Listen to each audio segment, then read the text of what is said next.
Hey guys, it's the Blue Dasher. Some of you might know me from the Prydwen Discord or the NTE Discord, or if you checked out my channel at all, you probably already know I've been really excited about Neverness to Everness. I finally got the chance to try it during the latest closed beta, and there's a lot to go over. This is going to be one of my longest videos yet, so I'm not exactly sure when it'll be released by the time you're watching this. Knowing myself, it'll probably come out a while after the beta has already ended, or even close to the actual game releasing, so I apologize for that. There are just so many things to talk about from this beta, and I played so much that I feel like I couldn't really condense everything into a short 10-minute video.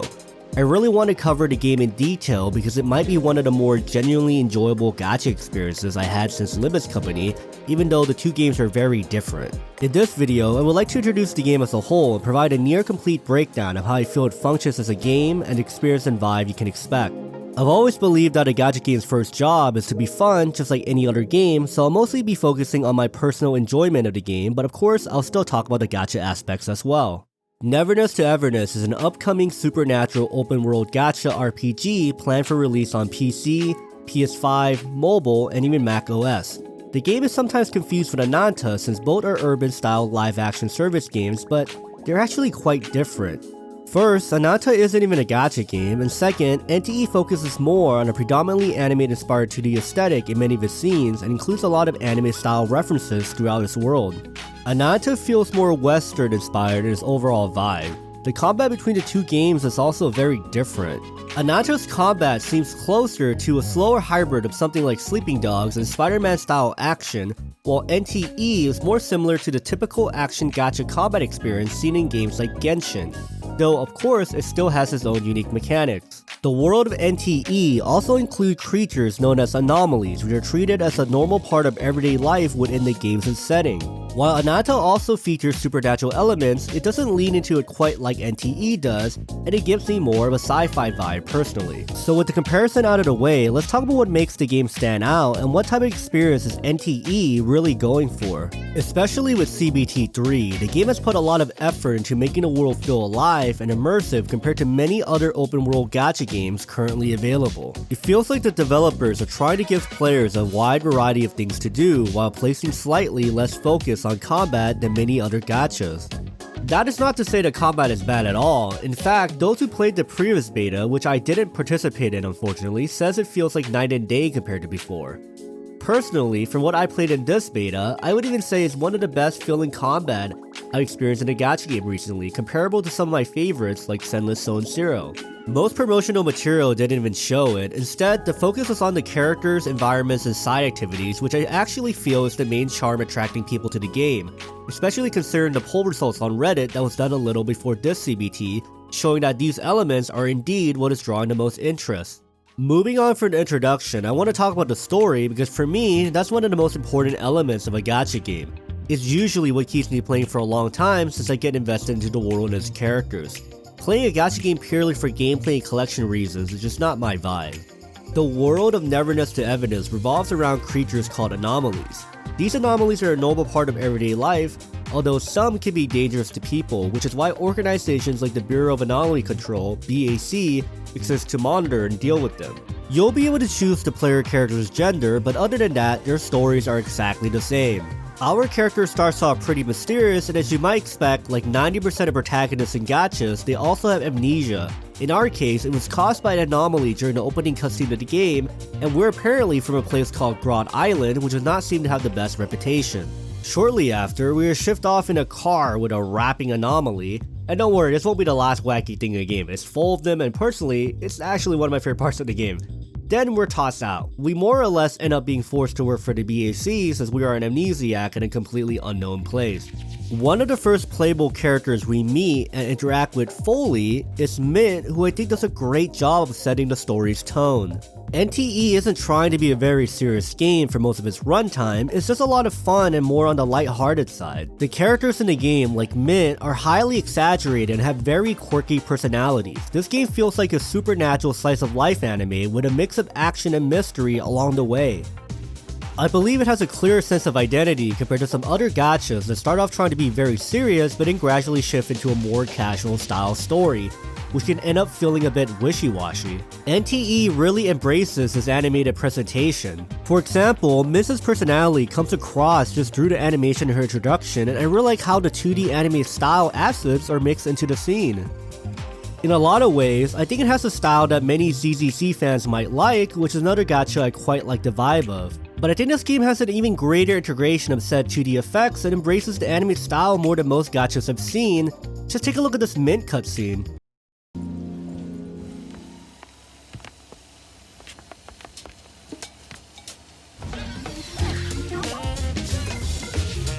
I just ran into Captain Bite's song Lieutenant Sia and Fadia Senpai from ETD! Could never get my eyes away from them! Looks like they're heading out on a mission! Is there an anomaly somewhere? Min, what's the second article of the confidentiality? It's,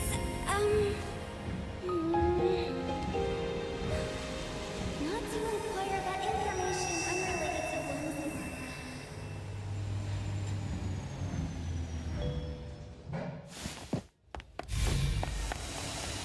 Bye, Coco!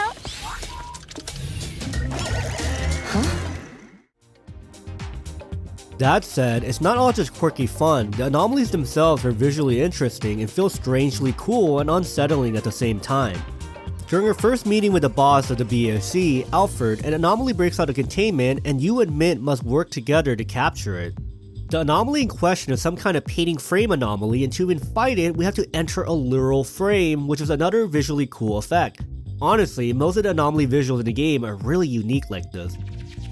As soon as we step inside, the smooth transition between the BAC office and this place makes it like we're in a completely different dimension, one we just took 2 steps to enter. This is also where they give the bare minimum tutorial for combat, which I won't discuss in detail in this section since I'm focusing on the story here.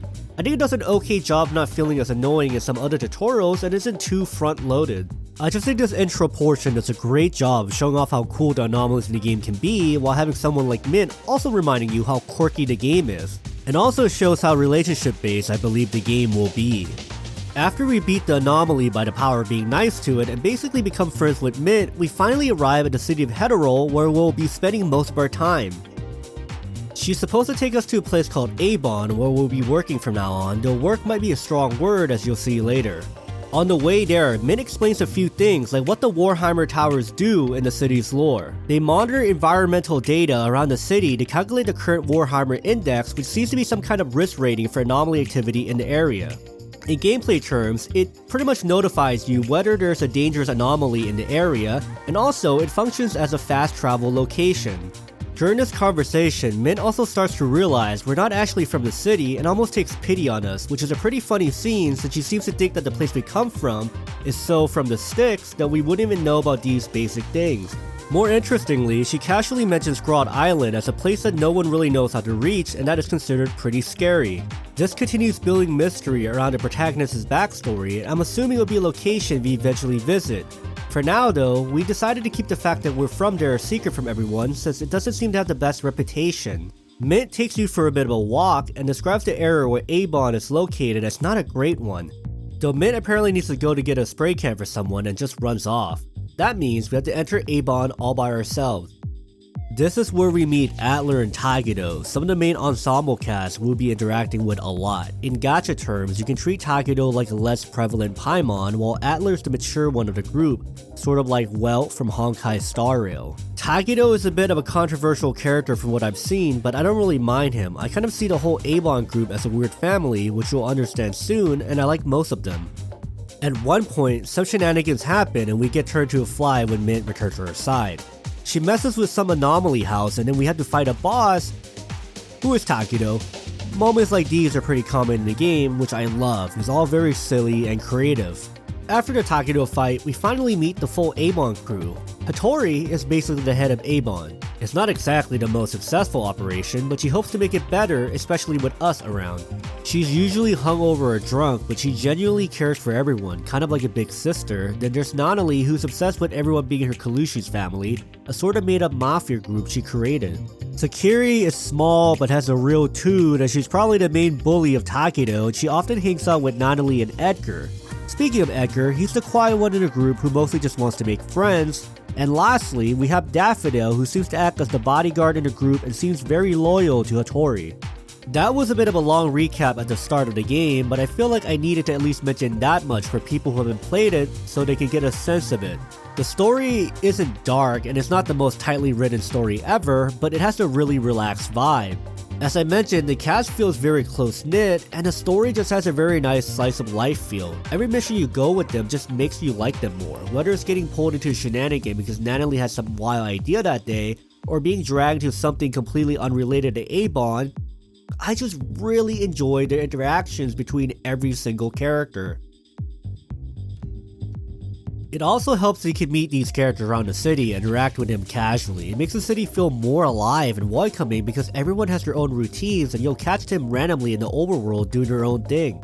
Perhaps the main word here is relatability. The characters remind me of actual friend groups you might have in real life, and the fact that their lives don't always revolve around you makes them feel more real.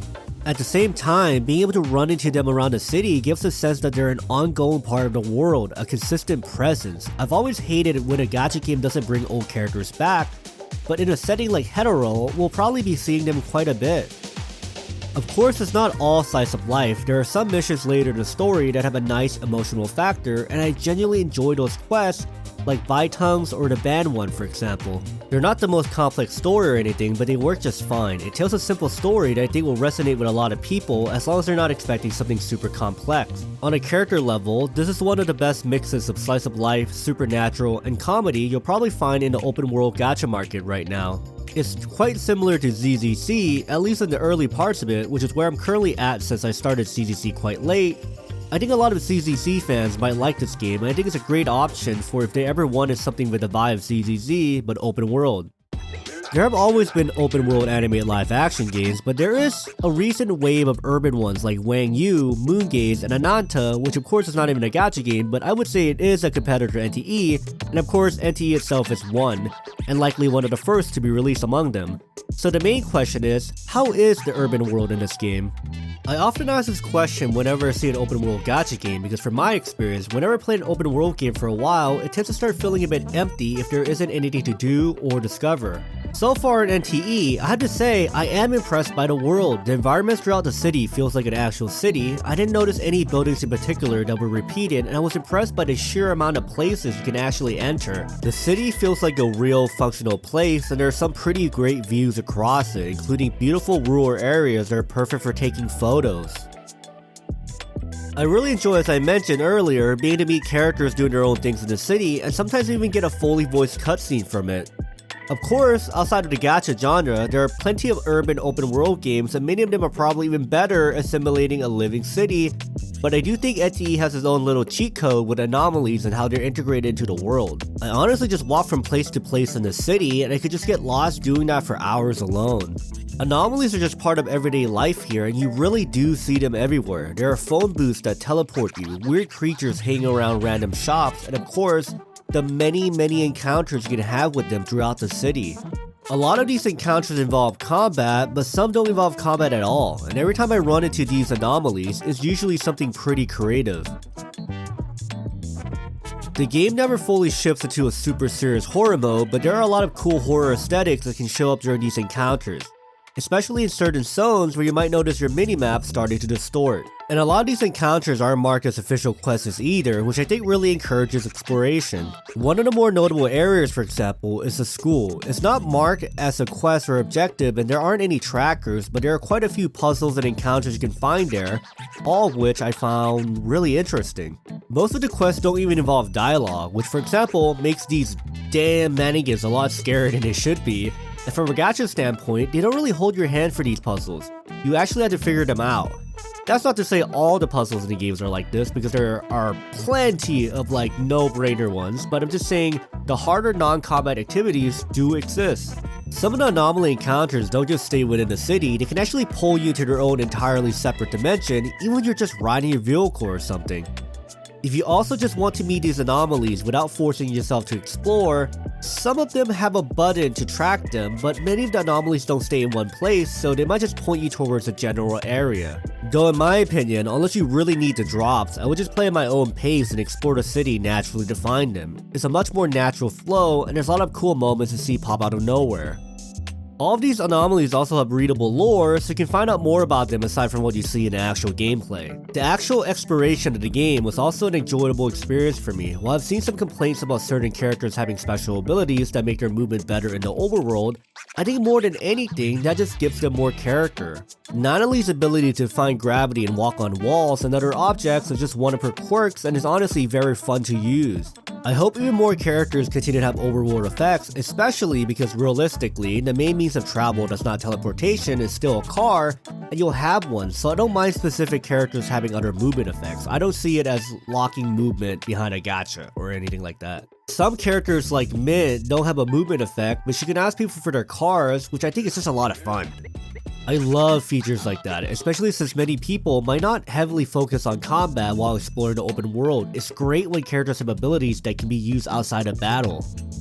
As I mentioned, we also have cars. Since I played the game entirely on mouse and keyboard, I can't tell you how it feels on a controller, but I thought it felt fine on mouse and keyboard. There are several different cars and attachments you can buy, which affect how they drive in the game, and you can also customize their appearances purely for cosmetic reasons. Most car-related items are purchased with the usual in-game currency, but there are some car skins you get through the gacha. In the beta, we had a Natalie car skin from the gacha, for example. Cars let you get to most places quickly, but whether you drive safely is entirely up to you. Well, of course, I'm a very good driver. But what is there to do in this massive, beautiful looking city? Actually, so many things that if I had to be honest, I didn't even get to try every one of the games because I had to miss about 4 days of beta due to some real life stuff, and the game is so massive that I just forgot to do some things, but yes, the game is full of activities to do around the city. For example, the car is not only a mode of exploration, but it's also a place where you can hang out with other playable NPCs by inviting them to ride along with you. And you can use the cars in racing minigames, which is part of the game's hobby system. There's a category of activities called Hero Hobbies, and you need city stamina for them, but honestly, you have a ton of them and you likely won't be running out. And I played a lot of this game, okay, so it's very hard to run out. For those who worry about progressions in terms of things that actually give you material, they use a different stamina system, so don't worry about it. Activities in the city can range from being a delivery driver, fishing, driving in races, managing your shop, doing taxi work, robbing a bank, playing arcade games, playing the drums, and much more. Some of these games are a bit challenging, or maybe I just suck, like the cafe management minigame and the rhythm game. None of these minigames are going to blow your mind, they're all quite simple, and you've definitely played better versions elsewhere. Still, they are functional and pretty fun if you feel like trying them out. Modes like bank raids and fishing also seem to have plans for improvements based on the roadmap. I didn't have a strong opinion on fishing, but I did think the bank raids were a bit long. The enemy AI could also be weird at times during the bank raids, and overall, it wasn't that engaging. In fact, I only tried it about twice in the beta, so I'm curious how it will feel in the main game. For progression-based items, you don't use the Hero Hobby stamina system at all, instead there's a separate system for those. If you played a gacha before, these activities are pretty much what you would expect in a gacha game. You defeat enemies and then spend stamina to claim the rewards. There's also a standard endgame mode where you build strong teams to defeat enemies within a time limit. It's still a bit early to say how grindy the game will be overall, but based on the beta, it didn't feel particularly grindy to me when compared to other gachas. But of course, after all that grinding, you need a place to rest. The game gives you plenty of options. You can stay in the A-Bond dorms or buy one of the many apartments or houses. And inside those houses, like the shops, which I forgot to mention in the shop section, you can decorate your space. The decorating controls are a little awkward, but they get the job done. I think this is something they already said they plan to improve later, but one thing I really hope for is that the items in the house become a bit more interactive. For example, I would love to have a mahjong table or something similar that we can actually play and interact with while in the house. Another thing I would like, which is more of a personal preference, is to see houses with a more cozy vibe similar to our dorm. Many of the other houses are big and grand, but they feel a bit lifeless to me. I would actually be happy just staying at the A-Bond dorms since it feels more comfortable and aesthetically pleasing, at least to me, but then I would miss out on all the other features the other houses offer. That being said, the biggest and most talked about feature of the house system, which you've probably already seen, is being able to invite other characters to be your roommates. It's a bit different from the car ride along invitation, which feels slightly less interactive even though characters do give some comments while in the car with you. When you invite someone to live in your house, you can do activities with them and some are quite specific, which is why I believe not every character is invitable yet. For example, the rock, paper, scissors game everyone sees to share has unique animations for each character depending on whether they win, lose, or draw, and they also have unique voice lines. Some characters like Mint even have the option to have their ears clean, which you wouldn't be able to do with characters who don't have animal ears. I think every character will eventually have features like this, but it's likely going to take a lot of work, which is why not everyone will be eligible for the feature at launch. Some people might think the feature is going to be a bit goonerish, which I can definitely see, but I think it opens up a lot of opportunities for interacting with your favorite characters and makes them feel like a bigger part of your character's life. I think it's pretty cute, and I hope they add everyone in the cast eventually. Another thing I really like is that the characters do their own thing in the house. For example, I saw Natalie jump on the ceiling like a spider monkey, and that was pretty great. Of course, not everyone is here to be all loving with their favorite characters, some are here to be criminals, and you can do that too. The criminal aspect within the game is very non-canon, and it's just something the player can experiment with. The bank raids aren't even real bank raids, they're almost like a game within the universe set up by the bank. But yes, you can commit crimes and go to prison. There's a star level system similar to the GTA games, and police pursue you more aggressively the higher your stars are. You can remove your stars by going to your house or just avoiding the police for a while. The simplest way to get police attention is to attack people, hit cars, or just steal them. It's not the most in-depth criminal system ever, but it's cool that it's there. They'll even start sending drones after you, and eventually, if you survive all of that, you'll be sent to the police boss dimension and likely die. At least for now, since we're not that strong, and then you're sent to prison. The prison itself was a feature I was really impressed by, and it was one of the last things I explored in the beta since I was such a law-abiding citizen. I completely forgot about it until I realized I needed to get footage. The prison is a completely new explorable location that is surprisingly sizable, and as you might guess, we can escape from it. There are multiple plot lines that offer ways to escape, and it's quite in-depth. I only escaped through one method, which I won't spoil here, but there are many ways to try to get out. You can start fights with people, trade soap, try to steal things, or even dig your way out with a spoon. I hope they expand the system even further, but even as it is now, it's surprisingly detailed and I haven't seen anything like this in a gacha title before. It doesn't seem to have much connection to the main story, since your main character in lore isn't the type to go to prison, but I think it's a really fun feature. The exploration, the activities in the game, while they're not all perfect, I think it's just a lot of things in a very charming way, and I enjoyed a lot. I didn't get any hands-on experience during CBT 2, so I can't tell you exactly how different it feels, but from what most people have said, CBT 3 feels way better than the previous version, even though the core mechanics have stayed the same. Personally, I thought it felt great. Combat is very responsive, fast-paced, and the animations during battles are really smooth. I genuinely really enjoyed it. The mechanics themselves are fairly easy to understand. The only part that might be a bit confusing at first is the Esper cycle, since there's a lot of combinations that can be hard to keep track of. I'm not gonna go super in-depth on all of these since this is more of an opinion video than a full guide. I'll be making a more detailed guide over on Prydwen though, and I'll probably post more videos when the game actually releases. I just don't want to go too deep into something that might end up being different later, but I'll give you a quick overview of how it works. Combat in Neverness to Everness uses a 4-person system that focuses on character switching, an elemental combo system called the Esper cycle, and a break system. The break system is a separate bar next to an enemy's HP. Similar to other games, dealing damage while an enemy's break bar is depleted usually prevents them from attacking and makes them take extra damage. You also have the usual moves, basic attacks, skills, ultimates, dodge, and even a parry. When enemies are charging a move, 2 rings appear. If you attack when the rings align, it counts as a parry. You can parry in multiple ways, with a basic attack, with a plunging attack, a skill, a swap-in, or using the Esper cycle. Parrying is also one of the fastest ways to build up your Esper cycle. To activate an Esper cycle, once your cycle gauge is full, look for a character available to switch in. You can see them on the right side of the screen with your team. Simply switch to them to trigger the Esper cycle effect. But what is an Esper cycle? There are 6 elements that a character can have, excuse my pronunciation. Lashana, that's totally wrong. Cosmos, Anima, Incantation, Chaos, and Sight. And their abilities can react with adjacent elements in the chart, which you can see on screen right now. For example, Cosmos characters can switch into Anima to activate a reaction. Each combination produces a unique effect. Cosmos plus Anima inflicts Blossom, which spawns projectiles that fly towards enemies and explode. While Anima plus Incantation inflicts Hex, which boosts follow-up damage. This is the core of the game, so strategizing your team around these interactions is the most important part of the game. You can also stack reactions on top of each other. For example, Chaos plus Sight plus Incantation inflicts Discord, Cosmos plus Anima plus Lashana inflicts Charge. This means you'll need to make choices like whether to build a charge-focused team or a hex-focused team that also includes Cosmos. Once you get familiar with the effects, the system works really well. All characters also have unique effects that trigger when you perform specific type of Esper cycles. Either way, Esper cycles are a huge part of the game. So some characters like the MC can instantly get an Esper cycle with their skills, which can make them very important. The combat from what I played so far isn't extremely challenging, and most people should be able to get a hang of it fairly naturally.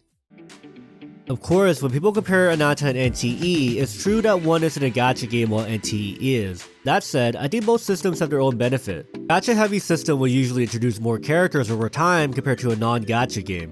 In NTE's case, I actually think its gacha system is one of the better ones, especially by modern standards. Let's start with the rates, which has surprised a lot of people.